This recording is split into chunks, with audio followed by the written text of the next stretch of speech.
Okay, Laura and I are here with Matt Burns, head teacher at Headlands School in Penarth. And Matt, thanks for joining us today. You'd said that we've spoken previously, and you've talked about an example of how you've used the spirals of inquiry approach at your school. And you've come to join us today to talk a little bit about that.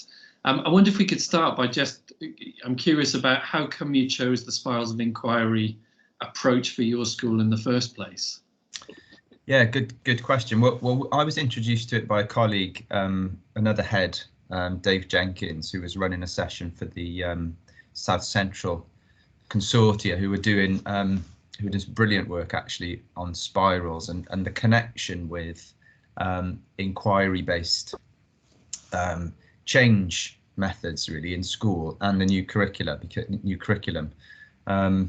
Obviously, as a nation, we're heading into a lot of change around learning, and we're really interested in this transformational agenda that we have going on in our country, which is very similar actually to lots of other places in the world are kind of ahead of us in this respect. So actually, the spiral is a model which was developed in British Columbia, among other inquiry models. Actually, it's not the only one, but it was deemed to be a very useful tool, and so it's been closely aligned with the curriculum reform in Wales in terms of really helping schools and teachers think differently, adopt more divergent thinking in terms of the things we do in schools which work or don't work, and how we might go about finding those out.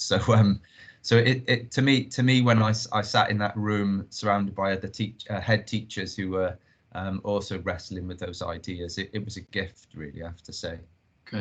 Okay, thank you. That's really helpful. And I know when we met last time, when we spoke about your use of the spirals in your school at Headlands, you shared an example of something that your school had done. So a spiral of inquiry process. I think it was around lunchtimes or something. Sure. Would you be able to talk us through that? Sure. And since we've spoken, we're currently in multiple processes of other spirals too, which might be interesting to talk about. But I mean, primarily for us in my setting, and I know probably from the work that you're doing, really interested in people's emotional and social well-being and how that has an impact on learning and our sense of what we do in school every day. So and I think principally, before we start, I think that is one of the primary concerns of the spiral, is it really sets out learning as a social endeavor, where emotions are integral to the process. So actually what the spiral does is really connects those things together, and of course those things are well established through the OECD research on the nature of learning, and so they're not kind of, and they're well researched, and we know it as teachers, don't we, that if kids are not don't feel well and not feeling sort of acknowledged and things in the classroom, then outcomes from a learning, typically academic learning process, are not as good as they should be. But so I think so in my setting, that's even more, it's important in every setting, but our kids, they're in my school because they've been excluded, or they've had traumatic experiences in their lives, and so actually very disconnected from the learning process. Okay. And so in our setting, that context is really important. So it's the kind of place that we start with everything, really, is what are the social environments, what are the kids' emotional ability to be able to cope with what they're doing, and what are we doing as adults to support or hinder that process. And the example you talk about, which we talked about, which I look back on with great fondness, actually, because I was at a student council meeting, and actually the agenda was about something completely different, but two of the kids were nattering away about the poor quality of food that they were experiencing at the time, and I think my colleague initially was demonstrated great skill, actually, by who we co-chair this meeting with, by showing great curiosity in their conversation and asking them, but it was, and then when they'd asked the question about, you know, what's going on with the food, then the conversation really just caught hold with the other kids in the group as well. So, and it became really a meeting which was dominated then by the quality of food and the change and the impact that that was having. So so really it was led from an impromptu discussion, and I guess what we've learned since about spirals, obviously they can be much more organized and planned than that. They can be they can emanate from school improvement agenda issues, priorities. They can be used around just a general check-in with kids. We've been using them around social justice things at the moment, and so asking kids how well we're getting on in terms of social justice. Are we teaching them the things they feel like they need to know or they hear about in the media enough? And that's been fascinating, because as adults you think you're doing enough, and then kids tell you something different. But that initial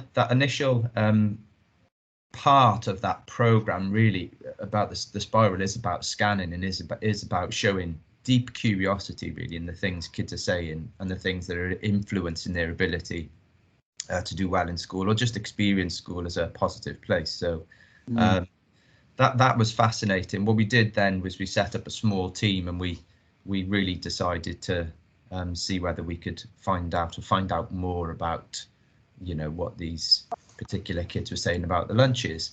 And so the scanning process part of the spiral, which I'm sure you'll talk a lot about in your session, is really the key part of the spiral for us. I mean, our experience going forward, we're not experts at the spiral, it's worth saying. So, but what we're learning quite rapidly is, unless you spend good time doing that, and actually doing it with a mindset which is unusual for us as teachers, I think, which is certainly for myself.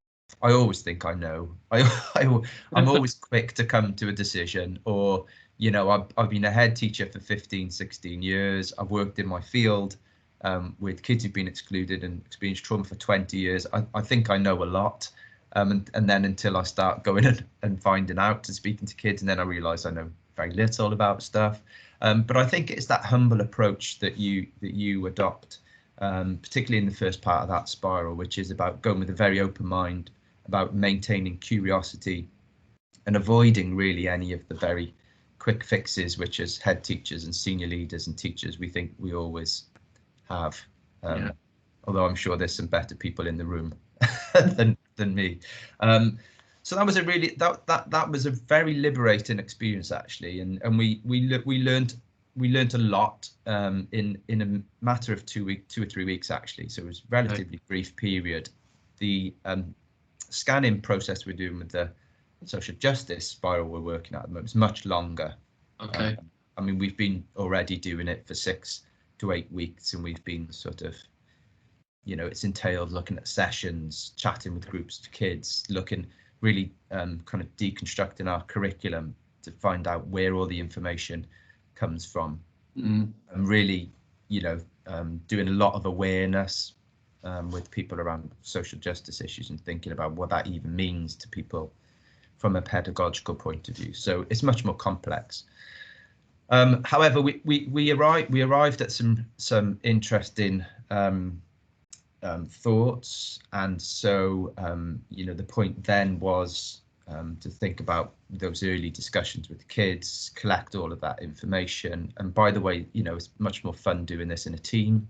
So it's a group of us at this point, hammering stuff around, and we were quite quickly able to focus on a couple of issues which the kids were talking about, and then, you know, we were able from that point, and it was interesting actually that how by structuring that process, really been interested in what the kids were telling us, that the level and quality of information was quite striking. You know, there were kids who were telling me that, you know, they found lunchtime really difficult because they couldn't eat with knives and forks, or because they weren't used to sitting around a dining table, always, you know, ate with their hands on the run. They might have told me in that fashion, but it became quite striking actually that some of the the real social sensitivities around that process. And so it wasn't just about food. Actually, it was absolutely about the food too, but it was much more about the social context of the experience that they were having, and the high demands really that like a lunch setting places on kids' emotional regulation skills. So that ability to be able to make choices, make them in a relatively quick place, to be able to suffer disappointment when it's not the right stuff on the menu or it changes, or there was this whole complex stuff which I think as a group of professionals, even experienced ones like ours, are not given the time that we really needed to. So we developed some hunches. We put together some things that we needed to think about in terms of training for the supervising staff, for the people producing the lunches, because ironically what we were trying to do was provide healthy lunches, and they were so healthy the kids hated them. and so and then it was this great conversation we had with the team about, well, is it better for kids to have healthy lunches and not eat, or is it better for kids to us to have a balance and then at least for kids to eat? And so you can imagine the decision we made on that. But and then having a much more longer term strategy, which we actually co-constructed with the kids about how we move to healthier eating and what we can have and what we can't have. And so it opened up some really interesting dialogue and co-constructed ideas, which were brilliant actually in many respects, because we were able then to put in actions which were multi-layered really, and they kind of cut across lots of different things and issues. So there were there's things which impacted on our PSHE curriculum, as well as just the kind of way we structure and organize our environment for lunches. So it kind of moved outwards then, just from the focus on lunches outwards. Yeah, it did, because that was the action phase, is when you're really thinking about you've thought about your hunches about stuff and really allowed those to be on the table, which is well, maybe there's too many kids going up to in the room at the same time. It's staffing issues, it's maybe staff haven't got the skills, it's whatever. And of course, when you put those hunches on the table, allow them the space to air, coupled with the actual, the empirical information you have, actually we in our case we were able to park our hunches up because they weren't very accurate actually. But I think that phase actually allowed us just to think about to hold those hunches off, because I think if we'd have gone with our hunches straight at the start, we still would have been trying to invent new ideas, the new initiative to sort what has been actually an age-old issue for us in our setting. So I think the spiral of inquiry in many respects, the art really of democratizing a process, or a democracy-based process of change, which allows new voices into it. So it isn't that classic head teachers, whoever you are in your school, and how usually decisions get made. I mean, think of my own, think reflectively of my own practice, and so many decisions, so many decisions have to be made sometimes like that. But actually, when it comes to key things which involve the instructional order, the pedagogical stuff that we do, and the regulatory order, our systems, process, values and beliefs, how many of those those designs are formed in that inquiry based way. And I look at my own practice, and yes, some are, but actually the large majority aren't. They're based on either policies or consultants outside telling you what to do inside. There are very few of those really, and actually when you think about lots of things we do in school, from a well-being perspective, there's many of those things we do which either within the kind of instructional teaching and learning pedagogy stuff, or either within the values and belief systems up in school, that either positively enhance well-being or actually inhibit it. And I think that's a weird thing for us to think about as teachers coming into a world that we come into to want kids to learn and feel great, that actually that there are things that we will do daily that really inhibit well-being unwittingly. And I think for me that's been a massive learning curve, really, when working through an inquiry model. Yeah, and that's a lovely observation there, that the one about bringing the voices, I guess, of the whole school community in, and also the connection that has with promoting well-being and kind of developing that in your school. Yeah, I think that's a good point, and I think there are things, of course, within our agendas, because we're so governed, aren't we, by accountability. I don't know a head teacher that's not got their school improvement plan or this etched in their mind the whole time. So constantly when you're thinking about sitting in a room with a bunch of kids telling you that the lunches are not working well, the easiest thing in the world really is to kind of discount that as not being as important as maybe the thing that you've got going on, because you've got a governors meeting at some point you've got to report to, or ESDIN inspections coming up, where and let's be honest, we want to be able to perform well in those realms, because that's also part of the health of our school. So I'm not saying we discount one or the other. What I'm saying is that there should be space, and how we think about making space for those incidental as well as the purposeful inquiries. Actually, the social justice example that I gave you, that had come from a conversation between our one of our class teachers and her group, and they were talking about the Black Lives Matter movement, and it was a really stressed conversation, because it was this conversation, and our kids can be hugely fixed in their views of the world sometimes, and so they were having this great conversation about things, about what has been the classic sort of, I guess, issue with the Black Lives, every lives type of conversation going on in the classrooms. Wonderful conversation.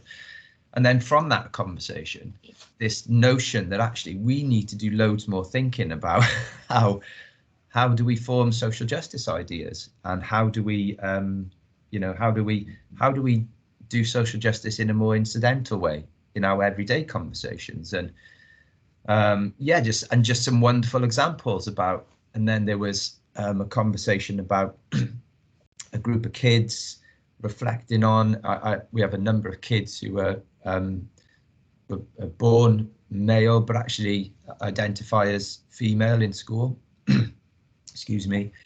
And then there was a difficult incident where someone's calling the other one a tranny or something, and then the teachers engaging by saying, no, please don't use that language, that's not okay. And then this whole reflection later on about, well, what's wrong with the word tranny, and how could I have differently supported? Well, how have I inadvertently supported or not supported the social justice in that kind of like intervention? And so it set off a whole new way of thinking, the spiral of inquiry, to think about how we engage ourselves. And because the voices of children and young people and our learners is obviously critical. The voices of teachers is equally critical, but also the voice and information from research, and what are the latest studies and academic work got to show us. And I think that's been fascinating for us, in terms of the spiral really demands actually the you engaging. What has new learning outside of our doors got to show us, and gives us decision about how we makes us decide about how we want to take it on to fit our context. So I think my point is, although I've spent a long time, is it's contextualized, isn't it? No one can come out, what someone else is doing in that school over there probably won't fit your school. And actually the long journey of getting to making some of those decisions is hugely beneficial, I think, to us all, which I think is almost a very different way of thinking about things. It does seem to be, doesn't it? And can I use the word long journey then? And I wanted to ask you about that, because the spiral of inquiry process demands a kind of taking time. And obviously in schools, there can sometimes be not the time to do those things. I mean, how would you sell that to people? You know, how would you convince people this is useful? Well, that's a really good question. I think actually it is just our work. Yeah. And so if it becomes, so what I couldn't do is sell it as kind of as a new. I wouldn't want to missell it by selling it as something that's not. Completely. Actually, it'll be, all I can say actually is for those people who are ready for the spiral, they will, I think they will know, because they will have a close affinity, possibly maybe because they have lots of other change methods. They'll also see lots of similarities in terms of lots of the change methods we're used to as head teachers. I mean, head teachers are often and leaders very skilled in terms of change, and it's what we're used to the whole time. And actually, when we're always, great schools always have to be focused on their learners and what their learners think. So actually, it's not a massive, we're not divorcing, we're not moving too far from the position that actually I'd say large majority of schools in anyway. However, what it does is it gives it a much more rigorous focus, actually. So it's a systematic process, which has to be done in a certain order. And I really enjoyed that rigor, because what it did is it slowed me down and helped me avoid some of, like I've already said, some of those, leap into those early simplified options for solving problems. And I think what we learn, don't we, in organizations is when we're quick to buy something off the shelf, or accept the first solution for something, in schools it's always going to be something complicated. Even my lunch thing was complicated. Then I think it's a mistake often. So I think actually, those schools and head teachers that are kind of read the spiral or listen to you guys and have a connection with it, I think probably what it'll do is it'll just replace some of the processes, the way they thought, or the how they operationalized change before. And so actually, for me it's not been a more of a time consuming thing. It's actually just a refocusing, really, if that makes sense. That's so helpful, thank you, because this film will be shown at the beginning of the day, so it kind of really whets people's appetites, hopefully, as they watch. No pressure, you'll have to edit. No pressure at all, but just because we've probably got a few minutes left, but I just wondered about a couple of things, really. Coming as a head teacher yourself, what do you see as the kind of opportunities or challenges of using the spiral of inquiry in a school? Yeah, that's a great question. I think when I first started talking to my team about it, they kind of saw it as, what's this? What are we doing again now? Yeah. Not that I introduce an awful lot of new things. I don't. But there definitely is always that sense of, look, it's based on the question you asked me before. I mean, how do you sell something? Actually, it hasn't mattered at all. I mean, I've kind of stopped selling it, really. I haven't needed to. What I've done really is just when there's been an opportunity to do a spiral, like someone's interested in something, we've just used the spiral, and just said, right, let's use the spiral here. Let's find out what's going on. And first thing we do is let's just stay really curious. Let's not jump to any sort of expert conclusions right now. And I've got to say, it's been thoroughly liberating. It's been enjoyable to do that. We're constant. So it's nice not having to have the answers. It's nice to say, well, what's everyone else got to say about this?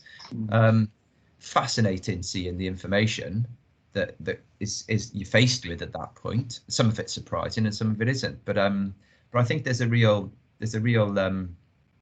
really enjoyable about sticking with the process and not going with the easy or most simple options to start with, that actually really bear fruit in terms of your context. And I think that would be, yeah. So I haven't really had to sell it. I think what we've done is we've done 5 or 6 spirals now, and each one has been very different, and we've made some proper mistakes with some as well, where we have actually jumped to conclusions, and then we've realized halfway through that actually, are we doing that because we said that at the start, and then we've had to go back a step. So would be my advice. But yeah, I mean, I would say, and my team have really enjoyed using it because it's just so nicely set out. And yeah, and I've got teachers, our spiral on social justice education, because we've got residential care homes as well, and we're doing it within the houses and within schools, how we